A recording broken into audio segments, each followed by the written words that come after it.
ওসমান হাদি গুলিবিদ্ধ হওয়ার পর থেকে এখন পর্যন্ত এটাকে আড়াল করবার জন্য যেই প্রচেষ্টা করেছে তার 10%ও যদি খুনিদেরকে জনতার সম্মুখে আনবার চেষ্টা করতো তাহলে এতদিনে খুনিরা ধরা পড়ে যেত।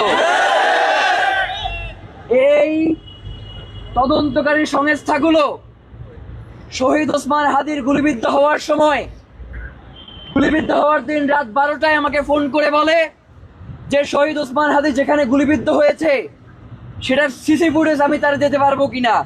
তাইলে ওর কাজটা কি?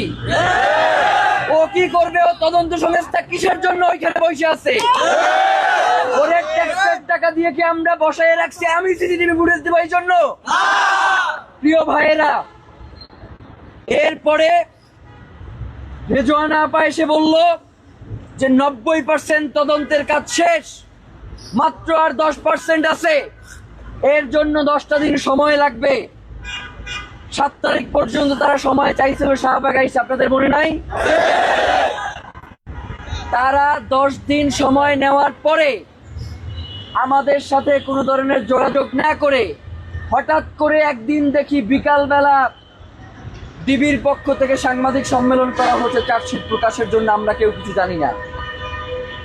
আবার পরের দিন ডিবি থেকে বলা হয় চার্জশিট আদালতে প্রেরণ করা হয়েছে, আদালত বলে চার্জশিট পাই নাই। বিকাল 5টা পর্যন্ত এই ধরনের তালবাহানা করছে। তালবাহানা করার পরে আমরা ওইখানে বলেছি এই চার্জশিট আজকে না নিয়ে আমরা কেউ যাব না। রাত 10:45-এ আদালত থেকে চার্জশিট নিয়ে এরপরে আমরা বাসায় গিয়েছি। বাসায় গিয়ে চার্জশিট খুলে দেখি আল্লাহ কি অবস্থা। মানে এই চার্জশিটে এই খুনের পিছনে কারা রয়েছে তাদের কোনো ধরনের নাম গন্ধ এই চার্জশিটের মধ্যে নাই। এই চার্জশিটের মধ্যে একজন কমিশনারকে, ওয়ার্ড কমিশনারকে মাস্টার মাইন্ড বানানো হয়েছে না? এই মাস্টার মাইন্ড কোথা থেকে এই খুনের সাথে যুক্ত হয়েছে তার কোনো তথ্য এই চার্জশিটের মধ্যে নাই। এই চার্জশিটের মধ্যে খুনি সে যে আওয়ামী লীগের হানিফের সাথে যে তার সিঙ্গাপুরে বৈঠক হয়েছে সেই ব্যাপারে এইখানে কোনো তথ্য নাই। এইখানে এই খুনি চক্রের সাথে যারা আমাদের সেন্টারে এসেছিল, ইনকলাব সেন্টারে, তাদের অনেকের ব্যাপারে সুস্পষ্ট কোনো তথ্য নাই। এই চার্জশিট যদি গ্রহণ করা হইতো তাহলে বাংলাদেশের শহীদ ওসমান হাদির হত্যার ব্যাপারে কারো কোনো শাস্তিই হইতো না, কারণ যেই 2 জনকে চিহ্নিত করা হয়েছে তাদেরকে এখন পর্যন্ত দেশের অভ্যন্তরে খুঁজে পাওয়া যায় নাই। তার মানে সরকার পুরো বিষয়টাকে ধামাচাপা দিয়ে দিত। আমরা আদালতে গিয়ে সেই চার্জশিটের ব্যাপারে নারাজি দিয়েছি। আমরা বলেছি এই চার্জশিট আমরা মানি না, যতক্ষণ পর্যন্ত এই খুনের পেছনে যারা রয়েছে তাদেরকে জনতার সম্মুখে বিচারের মুখোমুখি করা না হবে ততদিন পর্যন্ত এই চার্জশিট আমরা গ্রহণ করব না। পরবর্তী সময়ে ডিবির কাছ থেকে নিয়ে সিআইডির কাছে এই চার্জশিটের জন্য তাদের কাছে তদন্তের ভার দেওয়া হয়েছে। সিআইডি এখন প্রতিনিয়ত তদন্তের তারিখ পিছাচ্ছে। চার্জশিট দাখিলের মানে তার তদন্ত আর শেষ হয় না এবং কিয়ামত পর্যন্ত সম্ভবত এই তদন্ত শেষ হবেও না। যার কারণে আমরা মনে করছি যে জাতিসংঘের অধীনেই শহীদ শরীফ ওসমান হাদির তদন্ত নিশ্চিত করতে হবে। আমাদের অপশন 3টা। নাম্বার 1, জাতিসংঘের অধীনে, জাতিসংঘের তত্ত্বাবধানে শহীদ ওসমান হাদির হত্যার তদন্ত করতে হবে। আমাদের দাবি 2, জাতিসংঘের অধীনে শহীদ ওসমান হাদির হত্যার তদন্ত করতে হবে। আমাদের দাবি 3, জাতিসংঘের অধীনেই শহীদ ওসমান হাদির হত্যার তদন্ত করতে হবে। বাইরে আমাদের কোনো দাবি নাই। প্রিয় ভাইয়েরা, এই যে এতক্ষণ ধরে শহীদ ওসমান হাদির স্ত্রী, যিনি জীবিত থাকা অবস্থায় কোনোদিন তার স্ত্রীকে বাহিরে নিয়ে আসেন নাই, তার স্ত্রীও কোনোদিন বাহিরে বের হওয়ার প্রয়োজন বোধ করেন নাই, আজকে বিকাল 4টা, এখন বাজে কয়টা? এখন 12টা পার হয়ে গেছে। 8 ঘন্টা ধরে এই শীতের মধ্যে শহীদ ওসমান হাদির স্ত্রী যমুনার সামনে বসে আছে, একটা পিয়ন বের হয়েও তাকে সম্মান জানানোর প্রয়োজন মনে করে না। তার সন্তান 11 মাস বয়স, দুধের বাচ্চা, বাসায় বসে কান্নাকাটি করছে, সে এখনো বুকের দুধ খায়। যারা এখানে মা আছেন আপনারা বুঝবেন যে সন্তান ছাড়া একটা মা দুধের বাচ্চা কিভাবে দূরে থাকে। 2 ঘন্টা তার শিশু সন্তানকে গেটের বাইরে দাঁড় করানো রাখা হয়েছে, ভিতরে ঢুকতে দেওয়া হয় নাই। প্রিয় ভাইয়েরা, আপনাদেরকে একটা কথা বলি, একটু আগে প্রেস সেক্রেটারির মাধ্যমে একটা স্ট্যাটাস এসেছে যে সরকার নাকি অলরেডি জাতিসংঘের এই তত্ত্বাবধানে যাতে শহীদ ওসমান হাদির হত্যার বিচার হয়, তদন্ত হয়, সেটা নিশ্চিত করবার জন্য তারা অতি দ্রুত পদক্ষেপ নেবেন। এই সরকারি শহীদ ওসমান হাদির হত্যার বিচার তার মেয়াদের আগে করবার জন্য অঙ্গীকার করছিল না? সে সেই ব্যাপারে কোনো কিছু করতে পারছে?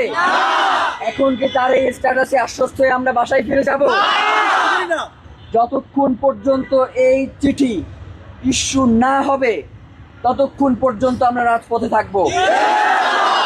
একটা মিডিয়াকে ভেতরে ঢুকতে দেয়া হচ্ছে না, মিডিয়াগুলোকে ভিতরে ঢুকতে দেয়া হচ্ছে না, এবং ভিতরে কোনো ধরনের খাবার পানীয় প্রবেশ করতে দেয়া হচ্ছে না।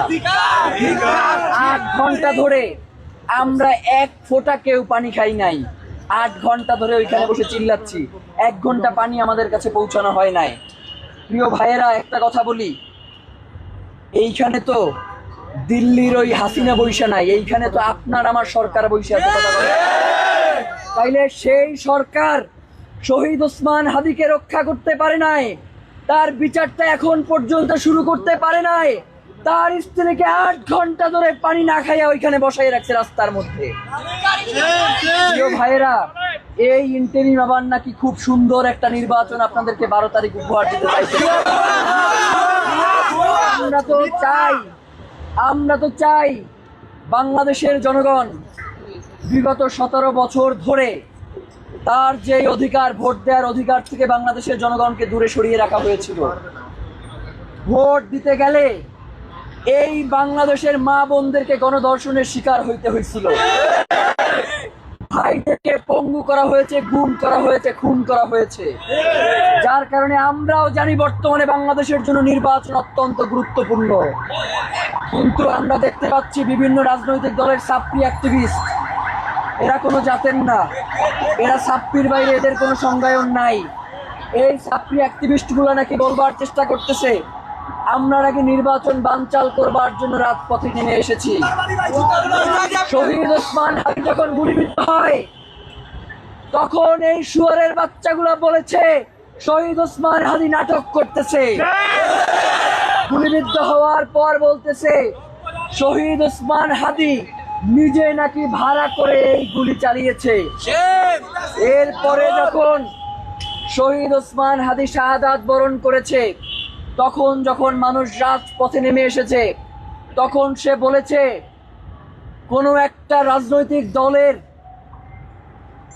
মাধ্যমে রাজপথে মব সৃষ্টি করা হচ্ছে। এরপরে যখন এখন পর্যন্ত 55 দিন ধরে এই বিচারিক প্রক্রিয়া কিভাবে সামনের দিকে এগিয়ে যাবে সেই ব্যাপারে কোনো সুস্পষ্ট বার্তা নেই। আজকে যখন আমরা অল্প কয়েকটা মানুষ খুবই সুনির্দিষ্ট একটা দাবি নিয়ে এখানে এসে উপস্থিত হয়েছি, তখন এই হারামির বাচ্চাগুলো বলে আমরা নাকি একটা নির্বাচন বানচাল করবার জন্য রাস্তায় নেমে এসেছি। প্রিয় ভাইয়েরা, একটা কথা বলি, ওরা যদি এই ধরনের কথা বারংবার বলে যায় এবং ওদের নেতারা যদি ওদের মুখের লাগাম টেনে না ধরে, তাহলে প্রথমত হচ্ছে আমরা মনে করব এই খুনের পিছনে ওদের নেতাদের হাত রয়েছে। কারণ নয়তো শহীদ ওসমান হাদির গুলিবিদ্ধ হওয়ার পর থেকে যাতে এইটার বিচার না হয় তার কারণে জনে জনে আমাদেরকে বাধা দিচ্ছে। প্রিয় ভাইয়েরা, ওদের নেতারা যদি ওদের মুখের লাগাম টেনে না ধরে, তাহলে আমরা ওদের জিহ্বা টেনে ছেড়ে ওরা যদি মনে করে যে বাংলাদেশের ওরা রাষ্ট্র ক্ষমতায় চলে গিয়েছে, 12 তারিখ এই দেশের জনগণ বুঝিয়ে দেবে রাষ্ট্র ক্ষমতায় কারা আসবে। ইনসাফের পক্ষে, আজাদির পক্ষে, শহীদ ওসমান হাদির হত্যার সুষ্ঠু বিচারের পক্ষে যারা দাঁড়াবে আমরা তাদেরকেই ভোট দেব। এর বাইরে কোন ছাত্রীদেরকে আমরা ভোট দিয়ে প্রিয় ভাইয়েরা, নির্বাচন 12 তারিখেই হইতে হবে, নির্বাচন 12 তারিখেই হইতে হবে। কিন্তু নির্বাচন যে 12 তারিখ হবে, সেই নির্বাচনকে আমরা করব না রাষ্ট্র করবে এই নির্বাচনের ব্যবস্থা। তার মানে কি নির্বাচনের জন্য আমি আমার ভাই হত্যার বিচার চাইতে পারবো না? শহীদ ওসমান হাদির স্ত্রী তার স্বামীর বিচার চাইতে পারবে না হত্যা? তার দুধের শিশু এখন এইখানে এসে বসে আছে যমুনার ভিতরে, সে তার বাবা হত্যার বিচার চাইতে পারবে না? তার কাছে নির্বাচন গুরুত্বপূর্ণ নাকি তার বাবার হত্যার বিচার নিশ্চিত করা গুরুত্বপূর্ণ? প্রত্যেকের কাছে নির্বাচন গুরুত্বপূর্ণ না।